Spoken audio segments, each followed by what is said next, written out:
미국 주식을 사려면 환전은 필수입니다. 요즘 상승하는 환율 때문에 언제 환전할지 고민이 많으실 거예요. 환전 수수료 없는 원화 매수 서비스도 있다던데 어떻게 해야 될지 방법 시원하게 알려드릴게요. 결론부터 말씀드릴게요. 내일 아침 환율이 1원 이상 오를 것 같다. 그렇다고 생각하시면 환전 후대 95% 받고 환전하시면 됩니다. 하지만 환율이 1원보다는 적게 오를 것 같고 또는 오르지 않거나 내릴 것 같다. 그러면 원화 주문 서비스를 이용하시는 게 이득입니다. 갑자기 뜬금없죠? 그러면 하나씩 자세히 알아볼게요. 환율 우대부터 살펴보겠습니다. 아마 이 정도는 다 아실 것 같은데 개념 한 번 더 잡고 넘어갈게요. 네이버에서 환율을 찾아봤습니다. 이렇게 1178원이라고 나옵니다. 그런데 이 가격은 매매 기준율입니다. 기준 환율이라고 생각하시면 됩니다. 그런데 저희가 달러로 환전할 때 적용받는 환율은 매매 기준율이 아닙니다. 여기 보시면 현찰 살 때라는 기준입니다. 현찰 살 때는 기준율보다 훨씬 높은 1198원이 적용됩니다. 이렇게 기준 환율과 달러 살 때의 가격은 다릅니다. 달러 살 때가 훨씬 비싼데요. 무려 20.6원이나 차이가 납니다. 이 금액이 환전 수수료입니다. 환율 우대라는 말은 이 환전 수수료를 얼마나 할인해 주느냐 라는 뜻입니다. 환전 수수료 20.6원을 90% 할인받아서 2.06원이 됩니다. 그러면 기준 환율에 2.06원을 더해서 1179.56원에 달러로 환전할 수 있습니다. 마찬가지로 95% 환율 우대를 받았다라고 하면 1178.53원에 1달러를 살 수 있습니다. 할인을 받지 않은 1198원보다는 훨씬 낮은 금액입니다. 만약에 1000달러 정도를 환전했다라고 칠 때 환율 우대를 받았을 때와 받지 않았을 때는 19,570원 차이가 있습니다. 1만 달러를 환전하게 되면 19만 5,700원의 차이입니다. 증권사마다 적게는 90%, 크게는 100%까지 환율 우대를 하고 있으니 꼭 혜택 챙기시길 바랍니다. 원화 주문 서비스를 알아볼게요. 환전을 하지 않고도 원화로 바로 미국 주식을 매수할 수 있는 서비스입니다. 다음날 아침 기준 환율로 환전 수수료 없이 환전되는 것이 특징입니다.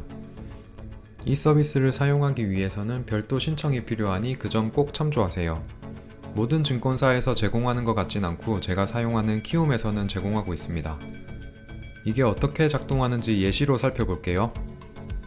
오늘 밤 1000달러짜리 주식 한 주를 원화 주문 서비스를 이용해서 매수했다라고 가정해 보겠습니다. 그럼 가환율을 적용합니다. 보통 어제 환율의 105%를 적용합니다. 이번에는 1200원으로 가정해 보겠습니다. 그렇게 되면 원화 주문 서비스를 이용했기 때문에 제 계좌에서는 120만원이 빠져나갑니다. 그리고 내일 아침이 되면 재정산을 합니다. 내일 아침 환율이 1150원이라고 가정해 보겠습니다. 그러면 이 환율 기준으로 115만원이 빠져나가야 됩니다. 그런데 어젯밤에 벌써 120만원이 빠져나갔죠? 이 차액금이 5만원인데 이 돈은 오후에 입금됩니다. 이런 식으로 원화 주문 서비스를 이용할 수 있습니다. 자, 그러면 환전 우대가 좋은지 원화 주문이 좋은지 경우의 수를 살펴보면서 이야기해 보겠습니다. 내일 아침 환율이 오늘보다 올랐다, 변동 없다, 오늘보다 내렸다 세 가지로 볼 수 있습니다. 그 중에서도 오늘보다 올랐는데 1.03원보다 많이 올랐다, 1.03원보다 조금 올랐다 이렇게 또 나눌 수 있습니다. 여기서 1.03원은 환전 수수료입니다. 환전 우대를 받고 미리 환전했을 때 이득을 볼 수 있는 케이스는 딱 한 군데입니다. 내일 아침 환율이 오늘보다 올랐고 환전 수수료인 1.03원보다 더 많이 올랐을 때입니다. 나머지 세 가지 케이스는 원화 주문이 이득입니다. 내일 아침 환율은 올랐지만 환율 수수료보다 적게 올랐을 경우에는 원화 주문하는 것이 이득입니다. 변동이 없다면 원화 주문이 이득입니다. 오늘보다 내일 환율이 더 내렸다면 원화 주문이 이득입니다. 더 싼 값에 달러를 샀기 때문입니다.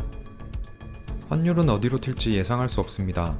그래서 모든 경우를 열어놓고 확률학적으로 접근해보면 조금 더 커버하고 있는 것은 환율이 내리거나 환율이 올라도 1.03원보다 조금 오르는 경우가 미세하게 더 넓습니다. 그래서 쉽게 생각하면 원화 주문을 하는 것이 이득이라고 생각할 수 있습니다. 저는 그래서 이렇게 적용하고 있습니다. 먼저 달러의 추세를 봅니다. 일봉, 주봉, 월봉을 살핍니다. 최근의 추세를 보면 상승하고 있다는 것을 볼 수 있습니다. 저는 그래서 환율의 추세가 상승하고 있으면 미리 환전을 합니다. 그리고 환율의 추세가 하락하고 있으면 원화 주문을 합니다. 잘 모르겠다 싶으면 원화 주문을 합니다. 확률상 조금 더 넓은 영역을 커버하고 있기 때문입니다. 여러분도 여러분만의 기준으로 환전 우대를 받고 환전할지 원화 주문 서비스를 이용할지 잘 판단하셔서 더 이득 보시길 바랍니다. 지금까지 세풀이었습니다.